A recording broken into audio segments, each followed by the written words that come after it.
Selamat pagi guys, pagi ini saya berada di kampus UNS untuk bincang sejenak dengan Prof. Jamal. Ya, selamat pagi Prof. Jamal.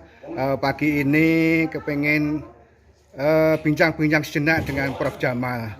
Khususnya setelah Prof. Jamal diberi amanat untuk menjadi rektor periode 19 sampai 23. Mungkin pada saat awal pelantikan atau pengukuhan ada perasaan apa Pak Jamal ya, Prof. Jamal ya? Ya, saya tidak pernah membayangkan atau bercita-cita untuk jadi pimpinan tertinggi di Universitas 11 Maret atau jadi rektor. Saya ini kan hanya dosen di Fakultas Hukum yang berusaha untuk bekerja sebaik mungkin, disiplin, mengajar dengan mahasiswa, dan berkomunikasi baik dengan semua lapisan, baik itu tingkat atas, menengah, maupun bawah. Saya memulai karir sebagai dosen. Setelah itu saya studi lanjut karena S1 saya ada di sini di Universitas 11 Maret di Fakultas. Oh, memang dari UNS murni ya? Iya. Saya melanjutkan di pendidikan, S2 di Undip, S3 saya juga di Undip. Setelah S3 selesai tentu saya berusaha untuk bekerja lebih baik dan saya diminta untuk mengelola program doktor waktu itu. Setelah itu saya jadi wakil rektor bidang keuangan dan kepegawaian 2 periode. Kemudian di tengah-tengah itu saya melamar sebagai Inspektur Jenderal di Kementerian Riset Teknologi dan Pendidikan Tinggi, Ristek Dikti. Saya jadi Dirjen di Ristek Dikti zaman menterinya Pak Profesor Muhammad Nasir. Jadi sebelum Rektor UNS, Prof. Jamal menduduki Erjen ya gitu ya? Iya. Mungkin mohon maaf Prof. Jamal, apakah dulu saat kecil itu Prof. Jamal juga punya cita-cita aku besok mau jadi guru besar atau pengen dokter atau gimana? Enggak juga. Yang penting pada waktu itu seperti apa yang saya tulis di dalam buku Cahaya dari Lereng Merapi, saya hanya ingin dan minta kepada orang tua saya, bapak saya, supaya saya diperbolehkan sekolah di SMA. Karena kakak-kakak saya itu 9 bersaudara, itu kakak saya semuanya di SPG atau SPG. Jadi memang keluarga Prof. Jamal dari lingkungan pendidikan gitu ya? Setelah itu kemudian saya sekolah di SMA Negeri 5 bersama dengan teman-teman, termasuk 2 adik saya juga di SMA Negeri 5. Setelah itu ke Fakultas Hukum UNS, 2 adik saya juga ke UNS juga. Ya mungkin sedikit kilas balik saat proses pemilihan rektor. Mungkin Prof. Jamal menyampaikan ya katakanlah cita-cita atau visi misi apa yang Prof sampaikan saat itu. Yang pertama, karena tren perguruan tinggi negeri di Indonesia dari 122 perguruan tinggi itu kan bermetamorfosis dari PTN Satker, PTN BLU ke PTN BH. Dan UNS tahun 2019 itu masih PTN BLU. 19 saat Pak Rektor dilantik masih BLU. Belum badan hukum ya? Belum badan hukum. Setelah itu saya mencoba meneruskan dari rektor sebelum saya untuk mendesain PTN BH, dan setahun setelah saya ada di UNS, tepatnya pada tanggal 6 Oktober tahun 2020 dengan PP 56 tahun 2020, UNS menjadi perguruan tinggi badan hukum yang ke-12. Mungkin mohon maaf Prof. Prof ini kan sudah tahun ketiga ya? Tahun ketiga. Mungkin di awal Prof menjabat itu ada berapa prodi dan sekarang berapa prodi, dan untuk selanjutnya punya target berapa prodi? Jadi kalau prodi kita ini kan S1 ada 90 ya. 90 sekian 90-an ya. Kemudian di vokasi ada 23, di S2 ada 40, di S3 ada 20-an. Kita berharap bahwa dengan fleksibilitas perguruan tinggi PTNBH, di mana PTNBH memberikan kemungkinan untuk otonomi pendidikan, otonomi akademik dan non akademik, maka kita berusaha meningkatkan kualitas mutu. Kita harapkan prodi-prodi ini terakreditasi hanya A dan internasional saja. Ini semua prodi kita dorong supaya akreditasi A dan internasional. Terkait dengan dunia internasional, saya pengen tanya Prof, apakah Prof juga punya target ya, katakanlah sekarang UNS itu posisi kalau dunia ya katakanlah itu berapa, dan target Prof kira-kira bagaimana? Ya, sebetulnya kalau UNS ini kan ditargetkan tahun 2023-2024 masuk World Class University. Tetapi alhamdulillah dan syukur kita tahun 2021 kemarin itu sudah masuk World Class University. Jadi ada percepatan sekitar 2 tahun untuk masuk di dalam World Class University. Selamat kalau gitu.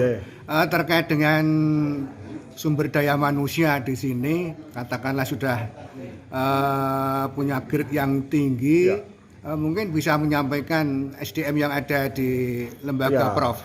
Kalau kita ini kan punya sekitar 1.800 dosen, hampir separuhnya sekarang ini sudah doktor, dan lebih dari 250 itu profesor. Yang aktif sekarang sekitar 160 profesor ya. Kita dorong supaya para dosen yang asisten ahli masuk ke lektor, yang lektor ke lektor kepala, yang lektor kepala ke guru besar, yang guru besar terus kita dorong untuk memberikan kontribusi pada pengembangan ilmu pengetahuan dan teknologi.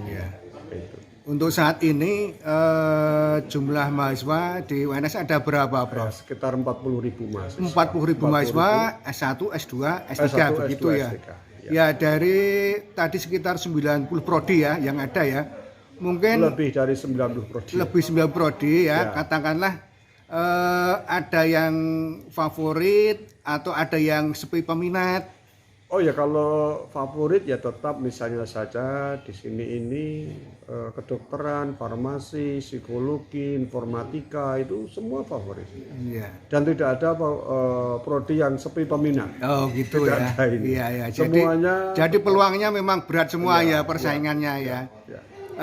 Mohon maaf Prof, kalau saya melihat membaca, karena akhir-akhir ini kan banyak rekrutmen CPNS ya. Dan saya membaca melihat itu ternyata UNS itu termasuk peringkat 2 kalau tidak keliru ya, yang diterima di CPNS, di PNS. Kira-kira faktor apa itu sebenarnya? Ya karena begini, kita mendesain sebuah kurikulum utamanya pada indikator kinerja utama kita. IQ 1 itu adalah berapa lulusan S1 maupun vokasi yang melanjutkan studi, diterima sebagai pegawai atau menjadi entrepreneurship. Nah itu kita desain semua. Kita desain semua. IQ 1 ini menjadi parameter bahwa perguruan tinggi kita itu tidak hanya sekedar meluluskan saja, tetapi setelah lulus, setengah tahun setelah lulus itu harus dievaluasi berapa persen yang sudah bekerja, berapa persen yang bisa melanjutkan studi, berapa persen yang bisa menjadi entrepreneurship. Jadi parameternya itu kalau hanya sekedar lulus ke tok gampang. Tapi setelah ditanya baru lulus dong opo, itu yang menjadi pertanyaan kita. Dan alhamdulillah sistem kurikulum kita didesain oleh rekan-rekan saya dengan bagus, sehingga masa tunggu yang lulus juga tidak terlalu lama. Yang pengen sekolah kita juga punya S2 dan S3 atau profesi atau terapan, sehingga learning and match itu kita sudah jalan ya. Gitu ya. Jadi mungkin ada beberapa yang perlu saya konfirmasi juga terkait mungkin prestasi akademis atau prestasi lainnya. Oh lah, kalau prestasi lainnya ini kita banyak. Terakhir kita ini di dalam biometrik seluruh Indonesia itu nomor 6. Itu. Nomor 6 nomor ya. 6 seluruh Indonesia. Tahun berapa itu? Terakhir ya? Februari, tanggal 4 Februari kemarin, tahun berarti 2022. baru ya? Kita buka nanti Iya. dari seluruh Indonesia itu kita nomor 6. Kalau dari UI Geometrik kita nomor 7. Iya. Dan kita masuk klaster perguruan tinggi klaster 1 di Indonesia. Ya. Terus kaitan dengan fasilitas umum atau infrastruktur yang ada di UNS ini, apakah sudah ya katakanlah sudah sesuai atau ada target-target yang akan dicapai oleh Prof dalam waktu 1 tahun yang akan datang? Karena Prof habisnya kan 2023 ya, mungkin masih ada yang ingin dicapai atau belum dicapai gitu. Yang ingin saya capai, saya baru melaksanakan program S3 doktor. Jadi ada sekitar 118 doktor yang kuliah di kita gratis, tidak bayar selama S3 itu, dan kita harapkan akhir tahun ini sudah pada selesai atau awal tahun depan sudah selesai. Itu dari sisi SD. Dari sisi kepegawaian lagi, kami mendesain sebuah sistem kepegawaian yang non PNS itu sama dengan PNS sampai nanti bisa dapat pensiun dan sebagainya. Jadi sehingga terkait kesejahteraan ya. Kesejahteraan, ya. Termasuk infrastruktur yang kita bangun sekarang ya. Tahun ini kami menyediakan untuk rehab ini sekitar 33 miliar. 33 miliar ya. Untuk berapa fakultas itu dan lembaga? Ya untuk kita. Jadi, ya. Tapi untuk laboratorium sekitar 30 miliar. Untuk kelas di Jakarta sekitar 50 miliar. Jadi ini sudah kita rancang dan sudah disepakati oleh Majelis Wali Amanat atau MBA untuk bisa direalisasi. Ya. Mungkin sebelum saya mengakhiri, saya sedikit tanya mengenai situasi kondisi sekarang kan. Pandemi katakanlah mulai dari 19, kira-kira kontribusi apa yang sudah diberikan via UNS terhadap percepatan pemulihan ini? Ya, satu, kita juga sudah ikut di dalam sebuah grup riset untuk vaksin COVID. Ya, vaksin merah putih kita juga ikut grup riset itu.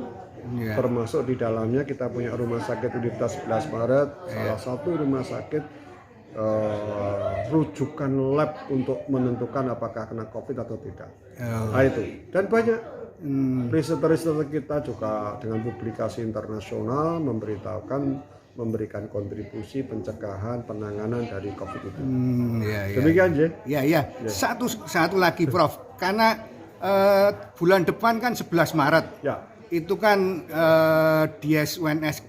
Mungkin ada agenda-agenda apa yang terkait dengan dunia internasional, nasional, ataupun yang lain yang sekiranya perlu diketahui. Ya, kalau Dies Natalis yang ke-46 ini kita berharap ada sinergitas antara Universitas 11 Maret dengan UMKM yang terdampak dengan COVID.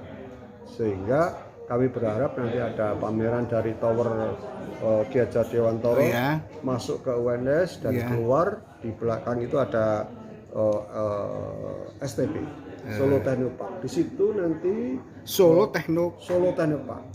Di Solo Technopark itu nanti kita undang semuanya para UMKM untuk memamerkan, utamanya adalah dalam situasi terkini dalam bentuk ekonomi digital. Itu. Di samping itu juga kami berencana untuk memberikan penghargaan atau award kepada Ibu Menteri Keuangan, Ibu Sri Mulyani, dan kita berharap nanti peresmian tower itu bisa dilakukan oleh Bapak Presiden Joko Widodo. Iya, selamat ya Prof ya. Selamat Dies ke-46 tahun 2022. Mudah-mudahan Prof Jamal dapat melaksanakan amanah dengan baik, sehat dan sukses berkah semuanya. Terima kasih Prof. Ya.